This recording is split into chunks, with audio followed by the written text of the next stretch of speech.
that we were out there filming the Da Vinci Code. We would never call it the Da Vinci Code, but eventually people would see Tom Hanks and Audrey Tautou, and they'd kind of figure it out. For decades, Ron Howard was Hollywood's golden boy, the child star who grew up without scandal, the director everyone loved. But behind that calm smile lies a story few have heard. From secret feuds and Vatican outrage to a family controversy that cut deeper than fame, the truth about Ron Howard is far darker and far more human than anyone imagined. What really made him walk away from fame? Let's discover. Number 10. The hidden pain behind Hollywood's favorite director. For decades, Ron Howard has been the smiling face of American cinema, the red-haired kid who grew up to become one of Hollywood's most beloved directors. But behind that steady grin and gentle voice lies a story few people know. A story of pain, humiliation, and quiet endurance. Long before he became an Oscar-winning filmmaker, Howard endured the kind of treatment that could have destroyed a lesser soul. It started early. As a child actor on The Andy Griffith Show, Ron was adored by millions, but fame came at a cost. Mr. McBeevy isn't make-believe. He's real. Even as a young boy, he was made to understand that he wasn't just a kid anymore, he was a brand. His every word, gesture, and emotion had to serve the show. And though Griffith treated him kindly, the pressure of constantly performing at such a young age took a silent toll. Behind the scenes, there were days when he wanted to quit, but the industry didn't let him. The pain followed him into adulthood. When Ron transitioned from acting to directing, Hollywood didn't take him seriously. To them, he was still Opie, the harmless, freckled kid who had no place calling the shots on a movie set. Insults, mockery, and dismissal became part of his reality. One incident, though, cut deeper than most. While filming American Graffiti, Howard found himself trapped in a cruel prank. Older cast members, including a few big names, reportedly threw bottles at him, yelling, "Dance, Opie, dance!" It was a brutal reminder that in Hollywood, past success can turn into your biggest curse. Ron rarely spoke about it. When he finally did, his calm tone made it even more chilling. He said he never retaliated. He simply endured, using that humiliation as fuel to work harder. That quiet determination became his armor. It's what allowed him to go from being mocked on set to winning Academy Awards years later. The truth is, Hollywood's favorite director didn't rise because the world opened its doors for him. He rose because he kicked them open himself. Number 9. When Happy Days Turned Ugly. When Happy Days premiered in the 1970s, it was a cultural explosion. Audiences adored Richie Cunningham, the sweet, honest kid next door. For Ron Howard, it seemed like destiny fulfilled. Another hit role, another wave of love from America. Now what are you doing? Putting on a little aftershave lotion. For a drag race? But fame is a strange creature. What looked like a dream soon became a cage. As Happy Days skyrocketed to the top of the ratings, something shifted. The show was no longer about Richie, it was about Fonzie. Henry Winkler's leather-jacketed rebel became a pop icon, and overnight, the spotlight that had once belonged to Howard dimmed. Producers changed scripts, fan mail dwindled, and suddenly, the star of the show felt invisible. Ron was only in his early 20s, but he was learning one of Hollywood's hardest lessons. Success doesn't guarantee respect. Behind the smiles, tension brewed. Howard was frustrated that the show was being turned into a Fonzie circus. Years later, he admitted that he even considered walking away before his contract ended. It became hard to find Richie's place, he said. But what most people don't know is that the pressure didn't just come from fame. It came from the network itself. Executives reportedly pushed for storylines that sidelined his character to make room for more marketable moments. Merchandise, posters, and advertisements revolved around Winkler's image. Still, Ron refused to let bitterness define him. In a bold move, He walked away in 1980, at the peak of the show's success. It was the kind of decision that could have ended his career. To many, leaving a hit series was professional self-harm, but Howard was determined to carve his own path. Years later, that decision proved prophetic. The boy who walked away from Happy Days went on to redefine what it meant to be a Hollywood success story. But at the time, no one saw that coming. Number 8. The bullying that almost ended his career. Hollywood loves to celebrate its winners, but it rarely talks about what they survived to get there. Before the Oscars, before the billion-dollar films, Ron Howard was fighting for his dignity. And at one point, he nearly gave up. After Happy Days, Howard stepped behind the camera, a decision that shocked the industry. But his transition wasn't welcomed. Many insiders laughed behind his back. Studio executives doubted him. Actors questioned his authority. Some even refused to take direction from him, calling him the kid from TV. That ridicule haunted him, but nothing compared to what he endured early in his film career. While directing his first major project, Grand Theft Auto in 1977, disaster struck. A stunt went wrong, resulting in a serious on-set accident. For Howard, it was devastating, not only because someone got hurt, but because critics immediately blamed him. The press called him too inexperienced, too naive, and out of his depth. It was the kind of moment that destroys careers. For months, Howard was crushed by guilt and fear. He later admitted that he considered walking away from filmmaking altogether. But then, something shifted. Instead of retreating, he decided to learn. He studied everything: lenses, lighting, editing, the psychology of actors. When studios wouldn't hire him, he made smaller films, proving his discipline and skill one project at a time. The irony is painful. The same man who was bullied, underestimated, and mocked became one of the most respected directors in Hollywood history. But the scars from that period never truly faded.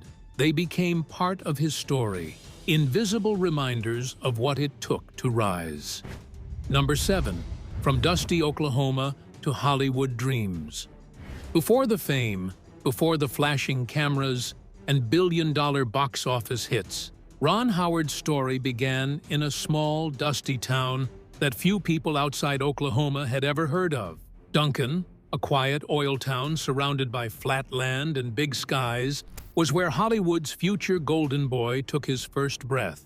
There were no red carpets there, no agents or directors, just a young couple, Rance and Jean Howard, who believed in stories, in art, and in taking impossible chances. Rance wasn't your typical small-town dreamer. He had already tasted the sting of rejection, trying to make it as an actor in New York before moving back home. Jean, Ron's mother, was a fiercely intelligent woman, a redhead with a creative spark that matched her husband's ambition. Together, they decided that their dreams didn't belong buried under the Oklahoma dust. So when Ron was still a baby, they packed their few belongings and moved to California. No money, no connections, just blind faith and the belief that something extraordinary might be waiting out west. Los Angeles in the 1950s was a city of contradictions, glamorous on the surface, ruthless underneath. But somehow, the Howards carved out a place for themselves. Rance took bit parts in films and television shows. Jean appeared in commercials. And before long, Ron was following in their footsteps. His first role came when he was just 18 months old, a blink in time, yet a moment that would shape the rest of his life. By age 6, he was starring as Opie Taylor in The Andy Griffith Show. You do feel good after working, don't you? Uh-huh. Good and tired. The set became his classroom. While most kids were learning to ride bikes, Ron was learning about camera angles and emotional pacing. Andy Griffith treated him like a son, teaching him lessons about humility, professionalism, and kindness. Those lessons would later define his directing style: calm, patient, and deeply human. Still, growing up on set wasn't easy. Ron was a child in a world built for adults. He was adored by millions, but often felt isolated. trapped in a role he couldn't escape. Yet even then, he was watching, absorbing everything. The lighting setups, the rehearsals, the way directors communicated with actors. He once said that by the time he was 10, he knew he wanted to be behind the camera. From that small Oklahoma town to Hollywood's dazzling lights, Ron's journey was never easy. He was born into struggle, and that struggle gave him the resilience that would carry him through every triumph and heartbreak that followed. Number 6. The day he walked away from fame. In 1980, Ron Howard did something almost unthinkable. He walked away from Happy Days, one of the most popular shows in America, at the very height of its fame. For millions of fans, it made no sense. He was loved, successful, and secure. Why leave? But what the world didn't know was that behind the laughter, Ron was suffocating. For years, he had felt trapped in Richie Cunningham's shadow. The wholesome boy next door image that had once made him a star had become a prison. Producers wanted him to stay put, networks offered him lucrative deals, and fans begged for more. But deep down, Howard knew that if he stayed, he'd never become the storyteller he wanted to be. He wasn't dreaming of sitcom laughs anymore. He was dreaming of stories that mattered. Walking away was terrifying. He was barely 26 and already gambling everything. No one in Hollywood believed the Opie kid could direct. Studio heads laughed at the idea. Even some of his Happy Days co-stars questioned his sanity. Why throw away everything for a fantasy? But Ron had something they didn't: vision. He didn't see himself as a sitcom actor trying to direct. He saw himself as a filmmaker in the making. His wife, Cheryl, stood by him when almost no one else did. They had just started a family, and money was tight. But Ron was determined. He started writing scripts, shadowing directors, and working behind the scenes wherever he could. His first short film, Old Paint, proved that he could handle more than comedy. It showed he understood emotion, pacing, and tone, qualities most didn't expect from a former child star. The risk paid off. Within a few years, Howard began directing films full-time, eventually founding Imagine Entertainment with Brian Grazer. But in 1980, when he first walked off the Happy Days set for the last time, he had no idea what his future held. He only knew he had to leave, that staying meant slowly disappearing into a role that no longer reflected who he was.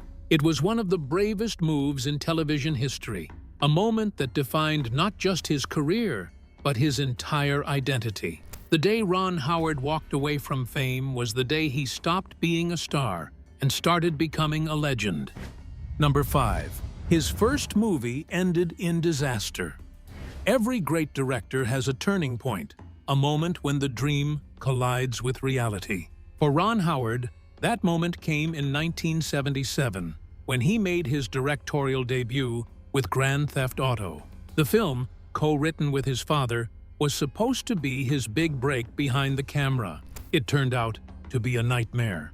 The project seemed like a dream come true at first. Ron had just come off years of fame as the wholesome boy from The Andy Griffith Show and Happy Days. Hollywood loved him as an actor, but he was desperate to prove he could do more, that he wasn't just the nice guy next door. When legendary producer Roger Corman called with an offer, it felt like destiny. Corman had launched the careers of filmmakers like Francis Ford Coppola and Martin Scorsese. If Ron could make this work, he could earn his place among them. But Corman's offer came with a catch, a big one.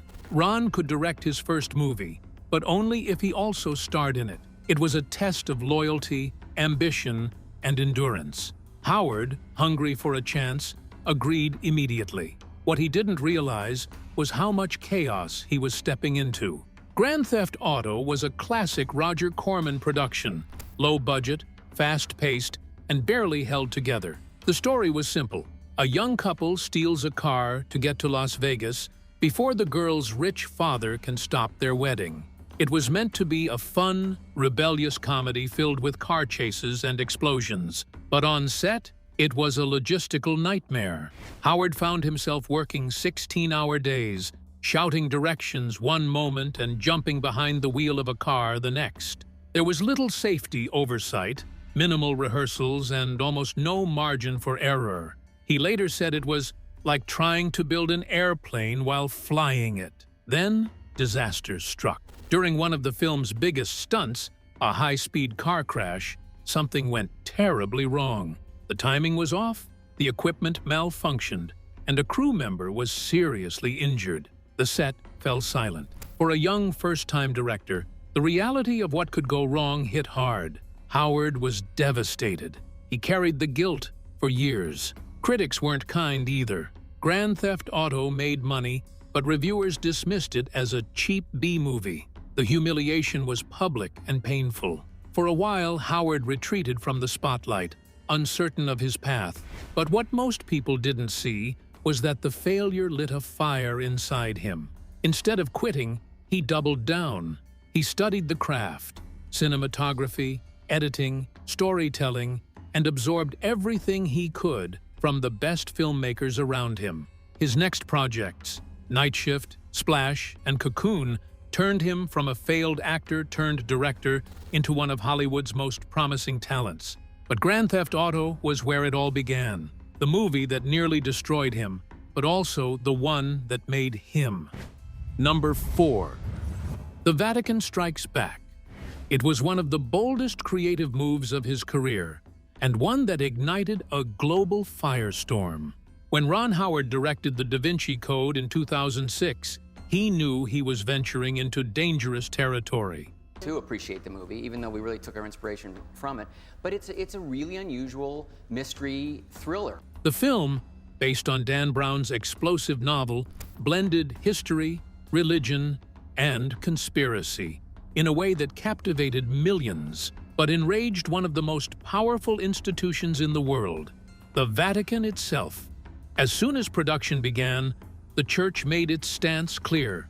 Catholic leaders in both Rome and America denounced the film, calling it an attack on faith. The Vatican's own newspaper urged boycotts, and several bishops even forbade believers from seeing it. Yet, instead of backing down, Howard stood firm. "It's a work of fiction," he said, "not an assault on anyone's beliefs." Behind the scenes, however, things were far from calm. There were whispers of unofficial pressure campaigns.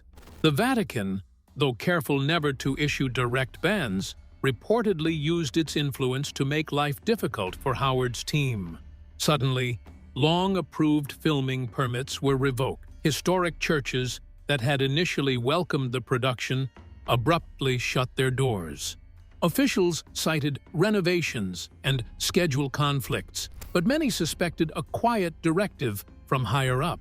One of the biggest blows came when the filmmakers were denied permission to shoot inside Westminster Abbey, one of the story's most important settings. The Church of England claimed the movie's theological positions were too controversial.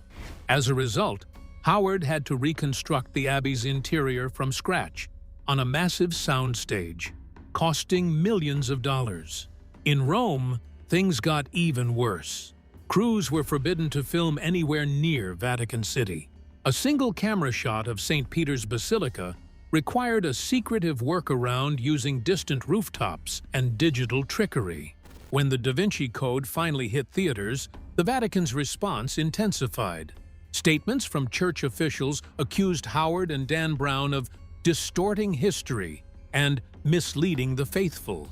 The Vatican's own newspaper, L'Osservatore Romano, called the movie a grave offense to Christian values.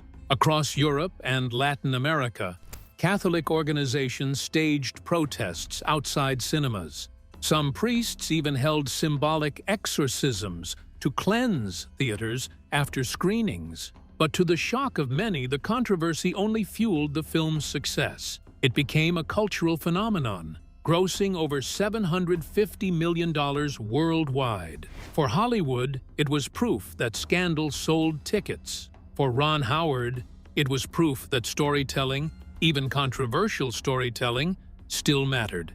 Yet the Vatican wasn't done. When Howard began filming the sequel, Angels and Demons, in 2009, the church issued another rebuke. "It is a film that disrespects the Catholic Church," one spokesman said. The Vatican banned filming at any religious site under its authority. Once again, Howard was forced to rebuild replicas of famous Roman churches, relying on digital effects to finish scenes that would have otherwise been shot in sacred spaces. Reporters later claimed that Howard had been blacklisted in Rome, unofficially barred from ever working on religious property again. Years later, Howard would admit the toll it took. "Those films were draining," he told one interviewer. "Not because of the production challenges, but because I was constantly aware of how angry people were."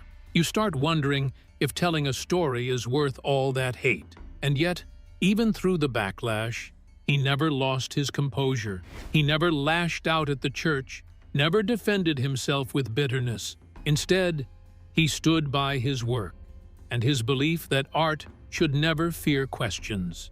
"If a story makes people think," he once said, "even if it makes them uncomfortable, then it's doing its job." Number 3. The movie that got people killed. It began as a mystery thriller and ended as one of the most dangerous cultural firestorms Hollywood had ever seen. Ron Howard had directed many powerful films before, but nothing prepared him for what the Da Vinci Code unleashed upon the world. When the film premiered in 2006, it was expected to be controversial. Based on Dan Brown's best-selling novel, it combined religion, art, and conspiracy into a story that questioned one of the Church's most sacred beliefs, the divinity of Jesus Christ. That we were out there filming the Da Vinci Code. We would never call it the Da Vinci Code, but eventually people would... Millions of readers were fascinated, but millions of others were furious. To them, the movie wasn't entertainment. It was blasphemy. Almost immediately, protests broke out across continents. In India, Christian organizations blocked screenings and burned movie posters in the streets. In South Korea, priests led prayer vigils outside theaters, pleading with audiences not to watch what they called a film that insults the faith. The Philippines banned it from some regions altogether.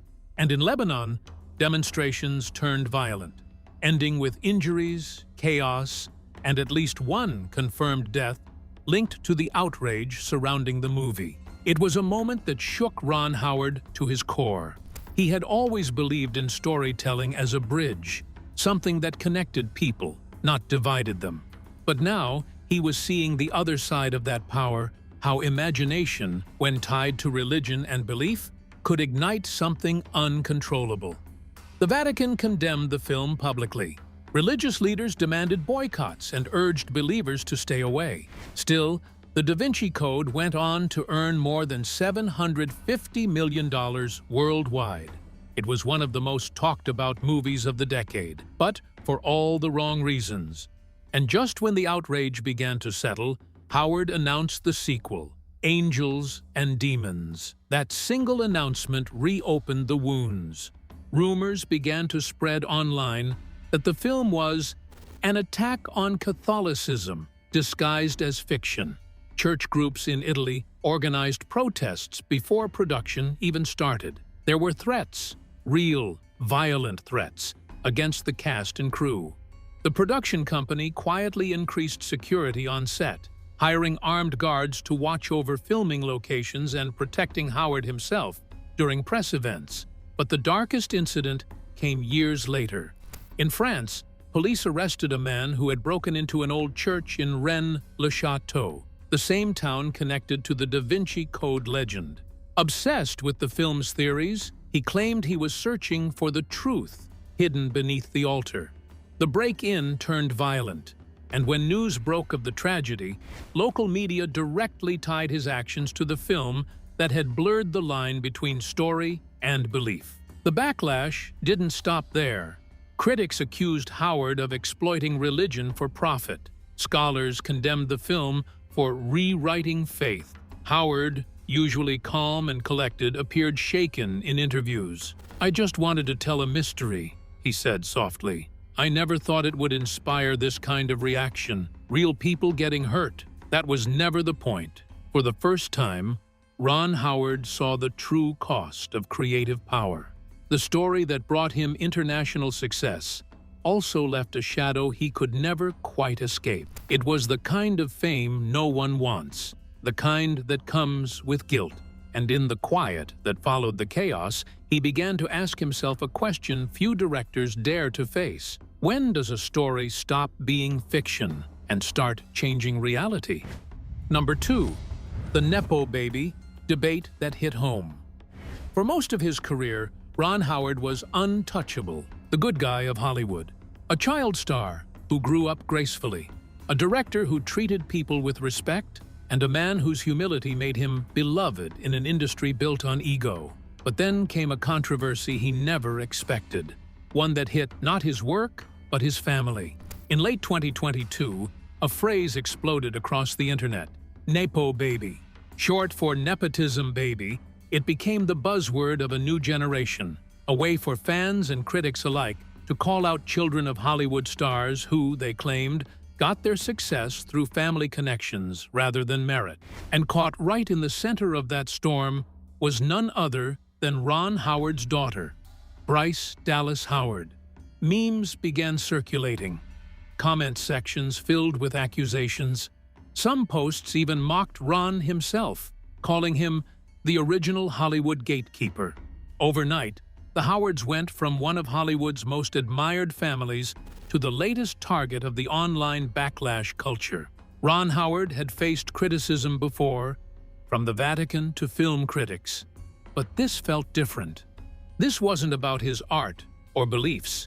It was about his family, his name, and what it represented. You'd assume she's incredibly talented, but in this case, Bryce got that role because of her dad, Ron Howard. In an interview in early 2024, he finally broke his silence. His voice was calm, but his message was sharp. "Yes, of course, my kids grew up around film sets," he said. "They saw what I did. They met people I worked with. But that doesn't guarantee a career. In this business, opportunity might open a door, but you still have to walk through it and stay there." He spoke with the steady confidence of someone who knew the industry from every angle. And he wasn't wrong. Hollywood's history is full of names who got their start through connections, yet few survived without talent. For Ron, this was never a moral debate. It was a reality of life in a creative field, where passion runs in families, just like music or art might. But behind his composed interviews, insiders say the controversy hit hard. For a man known for protecting his privacy and keeping his loved ones away from scandal, seeing his daughter dragged into a digital witch hunt was painful. Bryce herself handled it with poise, echoing her father's calm. "I've worked hard for every job I've ever gotten," she told reporters. "My dad didn't make a single phone call for me. He made me believe I could do it, and that's the only advantage I've had."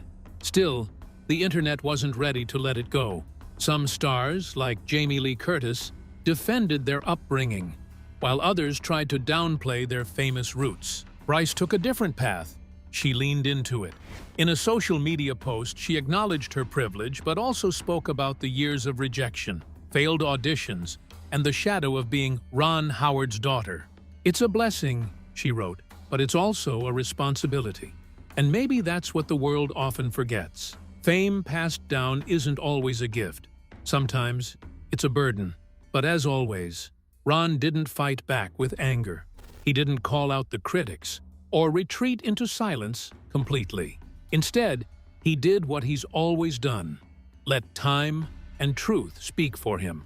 Because deep down, he knew one thing that no tweet or headline could erase. Both he and his daughter had built their legacies not on shortcuts, but on sheer persistence. Number 1. The legend who stayed kind. In a town built on ego, Ron Howard remained the quiet exception. While others chased headlines, scandals, and awards, he chose something rarer: grace. After more than 6 decades in the industry, through controversies, heartbreak, and unimaginable success, Howard never lost the quality that first made audiences love him: his kindness. It's hard to imagine that the same boy who played Opie Taylor on The Andy Griffith Show would one day become one of Hollywood's most respected directors. and yet never once become jaded by fame. His journey from the dusty backlots of television sets to directing Oscar-winning films like A Beautiful Mind is not just a story of talent, but of character. Those who have worked with him often describe him in the same way: calm, thoughtful, and almost too humble for Hollywood. Tom Hanks once said, "Ron's the kind of guy who can walk into a room full of chaos and somehow make everyone feel safe." That calm presence became his trademark and his secret weapon. You're in the thick of things, and Ron will come up to you, and he wants another take.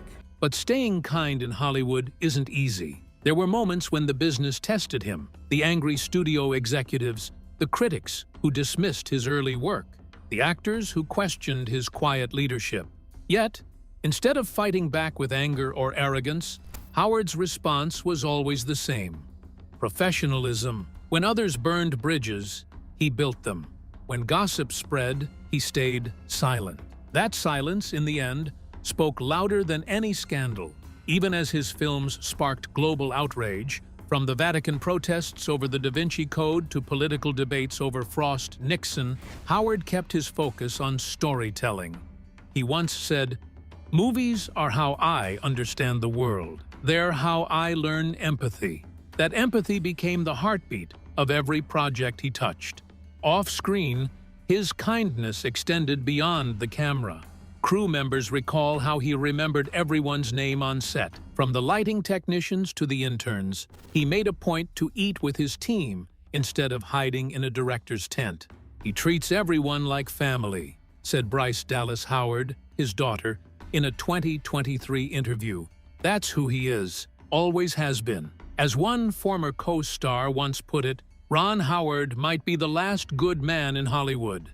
Maybe that's why, even now, decades after he first appeared on screen, audiences still feel connected to him.